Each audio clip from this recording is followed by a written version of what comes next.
Last 2.5 months are left for NEET 2026 and अब still कुछ भी समझ नहीं आ रहा है कि क्या करूँ, कैसे मॉक टेस्ट में मार्क्स को इम्प्रूव करूँ।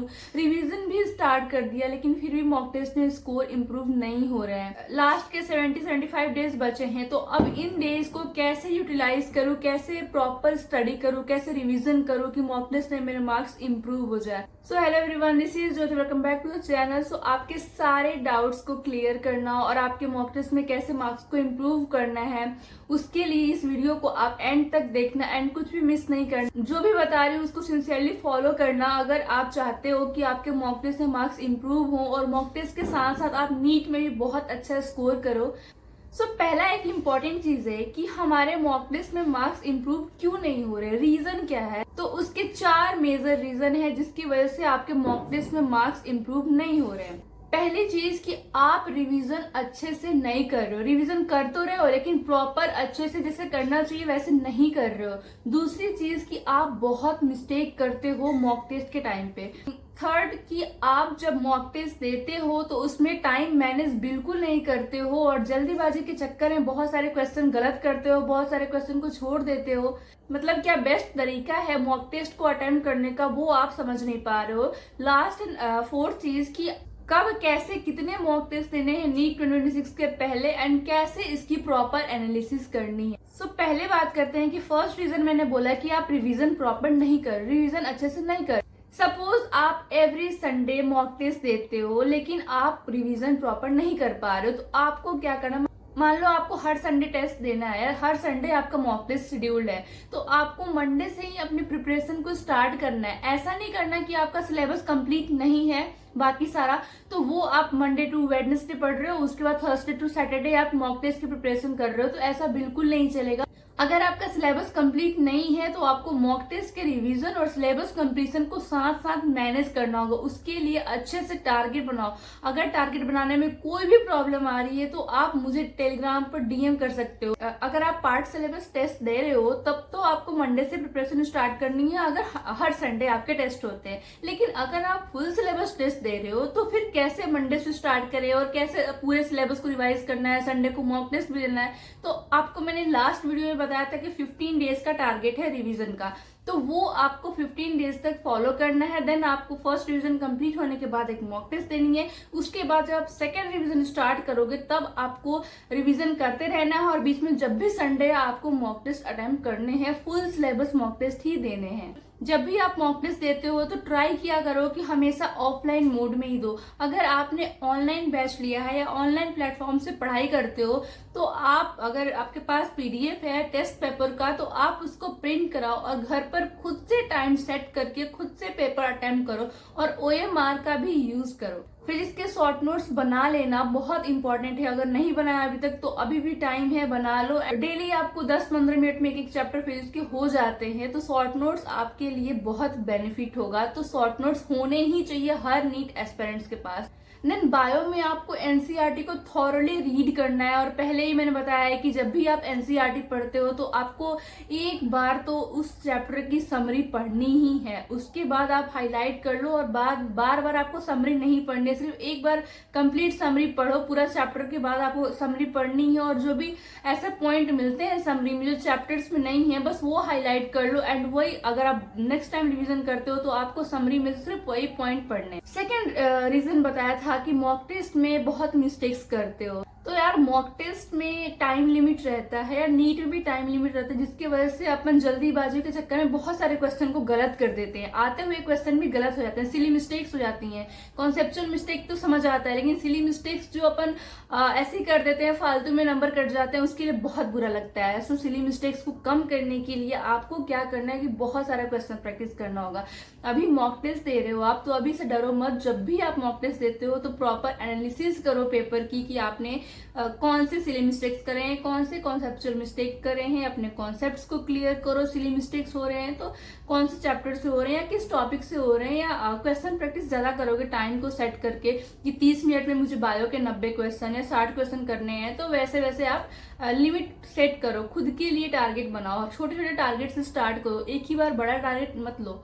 नीट का जो पेपर होता है वो 3 आवर्स 20 मिनट का होता है, लेकिन आप अभी से मॉक टेस्ट देते हो तो ट्राई किया करो कि आपका जो पेपर है 2 आवर 30 मिनट में कंप्लीट हो जाए। ये अचानक से नहीं होगा कि आपको अभी तक तो 3 घंटे लग रहे थे, 3 घंटे 15 मिनट लग रहे थे, लेकिन अब आप अचानक से 2.5 घंटे में लेके आओ। ऐसा अचानक से नहीं होगा। मैं बता रही हूँ, फिर से बता रही हूँ कि अचानक से नहीं होगा। अगर आपको पेपर को हर बार सॉल्व करने में 3 घंटे लगते हैं, उससे ज्यादा टाइम लगता है, आपका पेपर छूट जाता है, तो आपको ट्राई करना है कि टाइम लिमिट बना। खुद से पेपर देते हो घर पे ऑफलाइन मोड में या प्रिंट करवा के या ऑनलाइन मोड में, तो आपको क्या करना है कि पहले तो मैंने बताया कि आपको ऑफलाइन ही पेपर देने हैं।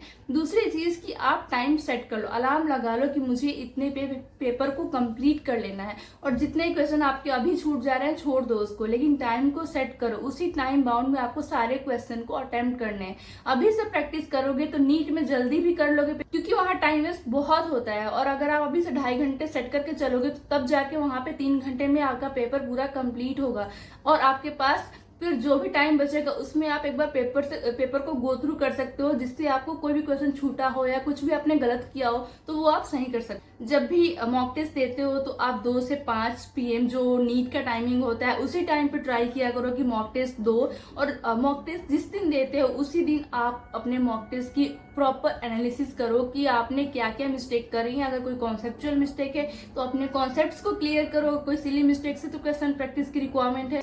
अगर सिली मिस्टेक्स फिर भी बहुत ज्यादा हो रहे हैं ना, तो जब भी आप पेपर करते हो यार, तो उसमें जो कीवर्ड्स होते हैं ना उसको अंडरलाइन किया करो कि ये कीवर्ड्स है हर क्वेश्चन में, और सारे ऑप्शंस को पढ़ के टिक किया करो।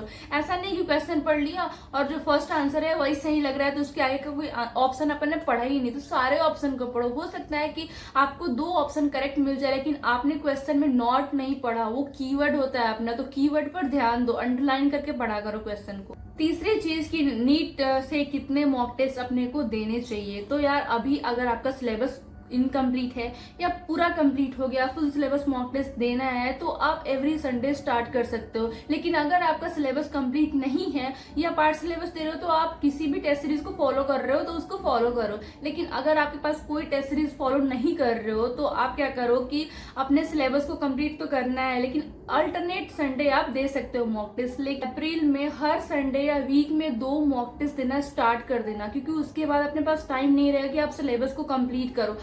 अभी जितना आपको फेब एंड तक सिलेबस कंप्लीट करना है, जल्दी से सिलेबस को कंप्लीट करो। फिर अपना मार्च और अप्रैल दोनों महीने आपको रिवीजन करने हैं, प्रॉपर मॉक टेस्ट देने हैं। तो जब आपका फुल सिलेबस रिवीजन स्टार्ट हो जाएगा तो आपके पास बहुत टाइम बचेगा यार कि आप मॉक टेस्ट दे पाओ, उसको एनालाइज कर पाओ कि कौन से मिस्टेक कर रहे हो, अपने मिस्टेक को सुधार पाओ। क्योंकि जब तक आप मॉक टेस्ट नहीं दोगे आपको अपनी गलतियां नहीं पता चलेगी, और ना आप उसे सुधार पाओगे तो ना आपके मार्क्स इंप्रूव होंगे, तो आपके नीट में भी सिलेक्शन नहीं होगा। सो लास्ट इंपॉर्टेंट चीज कि how to attempt any mock test, चाहे नीट का पेपर हो चाहे हर मॉक टेस्ट हो, आपको कैसे अटेम्प्ट करना है। पेपर 3 राउंड्स में कंप्लीट करने हैं। फर्स्ट राउंड वो होगा जब आपके इजी क्वेश्चन जो फिंगर टिप्स पे रहते हैं ना क्वेश्चन, जैसे बायो में हो गया या ऑर्गेनिक इनऑर्गेनिक, फिजिक्स में भी जो फॉर्मूला डायरेक्ट हो या फॉर्मूला बेस्ड क्वेश्चन हो जो जल्दी से बन जाए, वो आपको फर्स्ट राउंड में कंप्लीट करना है। देन सेकेंड राउंड में ऐसे क्वेश्चन जिसमें थोड़ा सा टाइम लगे, और लाइक केमिस्ट्री और फिजिक्स में बात करें तो छोटा सा फॉर्मूला हो, 2-3 स्टेप में कंप्लीट हो जाए, तो वो वाले क्वेश्चन आपको सेकंड राउंड में करने हैं। एंड थर्ड राउंड में वैसे क्वेश्चन जो लेंथी हो, ट्रिकी हो या थोड़े टफ हो, वो आपको थर्ड राउंड में करने हैं।